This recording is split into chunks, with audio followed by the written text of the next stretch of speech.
ए की आय बी की आय से 20% अधिक है, तब बी की आय ए की आय से कितने प्रतिशत कम है। यानी कि ए की आय जो है बी की आय से 20% क्या है, अधिक है, तो बी की आय ए की आय से कितने प्रतिशत कम है। तो चलिए मान लेते हैं जो बी की आय है, बी की आय कितनी है, 100 है। तो इस कंडीशन में क्या होगा, ए की आय बी से 20% अधिक है, तो ए की आय कितनी हो जाएगी, ए की आय जाएगी 120। ठीक है, अब इन दोनों का अंतर कितना हो जाएगा, इन दोनों का अंतर हो जाएगा 20। ठीक है, 120 में से 100 निकालने तो आएगा 20।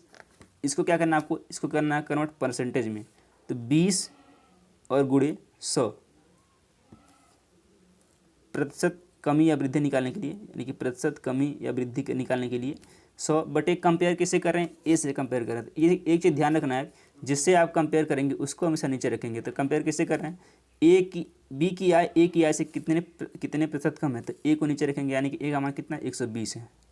120 का मान रखते हैं नीचे, इसको काटिए, 1 0 से 1 0 यहाँ कट जाएगा, 2 1 कम 2, 2 6 12, फिर 2 3 6, 2 5 10, और ये 50 बटे 3 आ जाएगा, यानी कितना आ गया, 50 बटे 3 निकल के आ गया। अब इस 50 बटे 3 को आप और क्या लिख सकते हैं, तो 16 सही 2/3% की क्या है, कमी है। यानी कि जो बी की आय है ए की आय से 16 सही 2/3% कम है, जो कि ऑप्शन नंबर सी दिया है, और यह बिल्कुल करेक्ट आंसर है।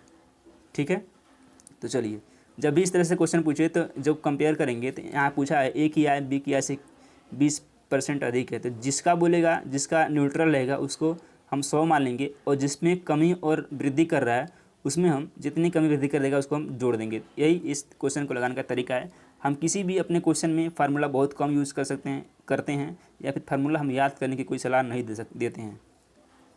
चलिए अगला जो क्वेश्चन लेते हैं, यदि 15% लाभ और 15% हानि का अंतर 450 है। इस क्वेश्चन को यकीन मानिए यदि आप फार्मूले से लगाते हैं तो काफ़ी लंबा चौड़ा होगा, लेकिन आप इसको इतनी आसानी से और इतनी शार्ट में लगा सकते हैं जिसकी आप कल्पना भी नहीं कर सकते हैं। तो चलिए देखते हैं, 15% लाभ और 15% हानि का अंतर क्या है, 450 है, तो क्रय मूल्य ज्ञात करना है। अच्छा ये बताइए, कोई भी वस्तु अपने आप में कितनी होती है, 100% होती है। ठीक है, कोई भी वस्तु अपने आप में 100% होती है।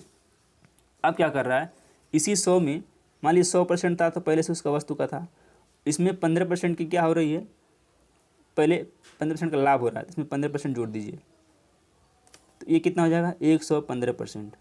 ठीक है, अब क्या हो रहा है, 15% के हानि का अंतर, यानी कि 100% था, इसमें 15% की हानि हुई थी, कितनी बची, 85, यानी कि 100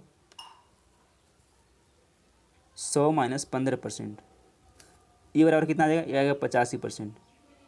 अब इन दोनों का माइनस निकालिए, यानी कि अंतर कितना आएगा, 5 में से 5 जाएगा 0, और ये 11 में से 3 जाएगा, सॉरी 8 जाएगा 3, यानी कि 30% अंतर आ गया। अब अंतर ही पूछा, अंतर दिया है कितना, 450, अंतर ही तो दिया है, इस 30% का मान कितना है, 450 है। ठीक है, तो हमको 100% का मान निकालना है, तो 100% बराबर क्या हो जाएगा, यानी कि 30% बराबर 450, तो 100% बराबर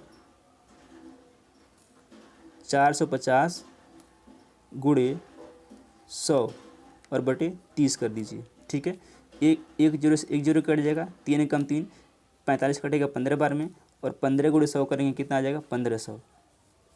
यानी कि उस वस्तु का क्रय मूल्य कितना था, तो उस वस्तु का क्रय मूल्य था 1500, जो कि ऑप्शन नंबर ए में दिया है, और ऑप्शन नंबर ए बिल्कुल करेक्ट है। फिर से देखिए, 15% का लाभ होता है तो 115%, 15% की हानि होती है तो आएगा 85%, इन दोनों का अंतर आएगा 30%, और इस 30% का मान दिया है 450, और हमको 100% की वैल्यू निकालनी, यानी कि क्रय मूल्य निकालना है, जो कि 100% होता है, तो 100% की वैल्यू निकालने आएगा 1500, जो कि ऑप्शन नंबर ए दिया है, ऑप्शन नंबर ए बिल्कुल करेक्ट है। चलिए अगला क्वेश्चन देखते हैं, एक वस्तु का क्रय मूल्य उसके विक्रय मूल्य का 3/2 है, तो लाभ या हानि क्या होगा। देखिए इसको हम फार्मूला यूज नहीं करेंगे, लेकिन बहुत ही कम टाइम में बोल दें क्विकली इसको लगा सकते हैं। 3/2 है, क्या है, विक्रय मूल्य 3/2 है, एक वस्तु का क्रय मूल्य उसके विक्रय मूल्य का 3/2 है। ठीक है, यानी कि क्या हो गया, ये हो गया आपका सेलिंग प्राइस, और ये हो गया आपका क्रय मूल्य, यानी कि सीपी। तो क्या हो रहा है, 3 क्रय मूल्य है और 2 विक्रय मूल्य है, इस कंडीशन में क्या हो रहा है, हानि हो रहा है, कितने का हो रहा है, 1 रुपये की हानि हो रही है। 3 रुपये का कोई सामान था, उसको उसने 2 रुपये में बेचा, हानि कितने का होगा, 1 रुपये का हुआ, यानी कि 1 रुपये का हानि हुआ, तो 1 गुणे 100, इसमें इसको क्या निकालेंगे, हम निकालेंगे हानि प्रतिशत। हानि हो रहा है ना, 1 रुपये की हानि हो रही है, तो क्या निकालेंगे हानि प्रतिशत।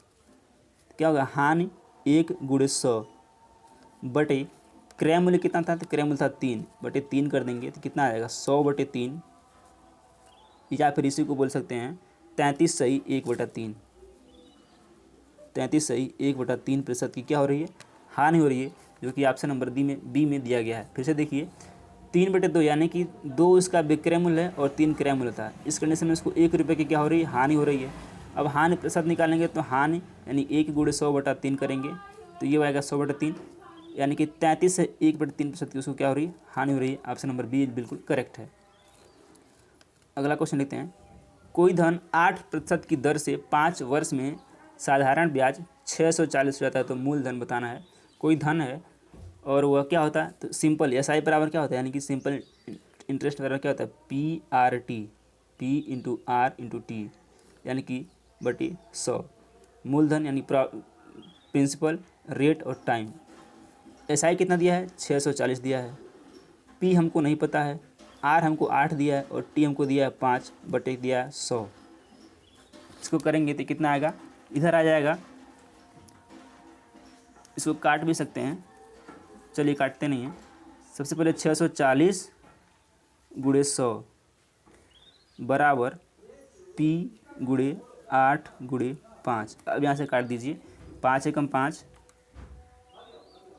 और 5 दूनी 10, 20 बार में कटे, इसको छोड़ दीजिए, इसको नहीं काटते हैं। 5 एकम 5 और 5 एकम 5, 5 दूनी 14, सॉरी 5 दूनी 10, 5 बटे 40, 128 आ जाएगा। फिर 8 एकम 8, 8 एकम 8, 8 छक्के 48, 16, 16 में 100 से गुणा करेंगे आया कितना, 1600, यानी कि 16 × 100 करेंगे निकल के आएगा 1600। और 1600 क्या है, 1600 इस वस्तु का मूलधन था, जो कि ऑप्शन नंबर बी में दिया गया। ऑप्शन नंबर बी बिल्कुल करेक्ट है। चलिए नेक्स्ट और लास्ट क्वेश्चन देखते हैं, ये भी काफ़ी इंपॉर्टेंट क्वेश्चन है। 40 व्यक्ति 30 दिनों में 200 kg चावल खाते हैं, तो कितने व्यक्ति 30 दिनों में, इस क्वेश्चन में कुछ मिस्टेक है। 40 व्यक्ति 30 दिनों में 200 किलो चावल खाते हैं, तो कितने दिनों में, कितने दिनों में 30 व्यक्ति 500 किलो चावल खाएंगे। इसको लगाने के लिए क्या करेंगे, M1 D1 बटे W1 बराबर M2 D2 बटे W2 से लगा सकते हैं। M1 दिया है आपका 40, D1 दिया है 30 और W1 दिया आपका 200। तो ये रखते हैं, M1 का मान कितना है, 40 है, D1 का मान कितना है, 30 है, और W1 का मान कितना है, W1 का मान है 200 के चावल। अब बराबर M2 का मान कितना है, तो M2 का मान 30 दिया है, D2 दिया नहीं तो D2 निकाल लेंगे, बटे W2 कितना दिया है, W2 दिया है 500। इसको काटिए, 2 0 से 2 0 कट जाएगा, ठीक है। 5 एकम 5, 5 छक्के 30, फिर 6 एकम 6, 6 पच्चीस 30, 2 एकम 2, 2 दूनी 4 यानी कि 20, और 20 × 5 यानी कि 20 × 5 करेंगे कितना आएगा, 100। तो कितने व्यक्ति हो जाएंगे, 100 व्यक्ति जो है क्या करेंगे, 30 दिनों में 500 kg चावल खा जाएंगे। ऑप्शन नंबर डी बिल्कुल करेक्ट है।